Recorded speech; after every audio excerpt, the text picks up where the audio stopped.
Hey, it's Chuck.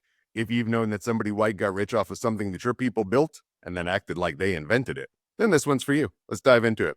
You already know the list: the blues, jazz, rock and roll, hip hop, the food, the fashion, the language, the swagger, all built by black communities out of black experience and often out of black pain, and then taken, repackaged, renamed, and sold back to the culture at a profit with a black face on the marquee, all while the money goes into white pockets.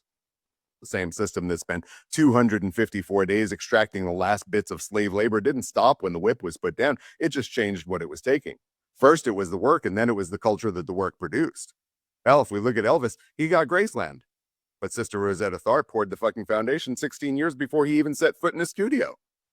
Dr. Ariel Mosley, a psychologist at the University of Kansas, called this the new identity theft. They aren't borrowing or influencing. It's not cultural exchange. It's theft. And theft has a specific definition: taking something that belongs to somebody else without permission, without compensation, and without acknowledgement. And what theft at a cultural scale does over generations is that it creates a specific kind of psychological injury that doesn't always have a name, but you've always felt it.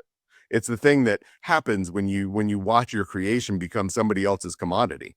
It's what happens when the thing that came from your grandmother's kitchen, your grandfather's church, your block, your people gets celebrated in somebody else's hands in a way that it would never was in yours.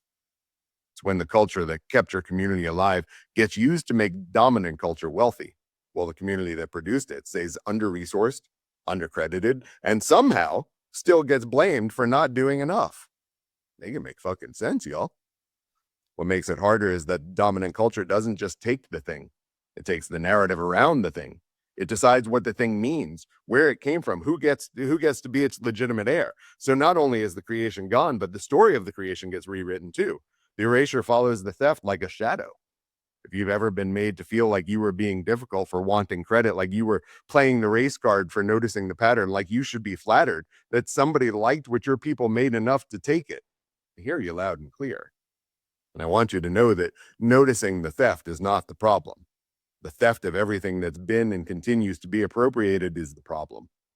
And your people have been noticing it accurately for a very long time, while my people have been telling you to sit in the back of the bus and not cause a ruckus. I'm Chuck the Bald Therapist. Work on you. Take no bullshit, especially from the white folks back in the day who wore FUBU and pretended that they didn't know that they weren't the us that there was being referred to. Remember that you matter. Sincerely, you do. And have a gentle rest of your day.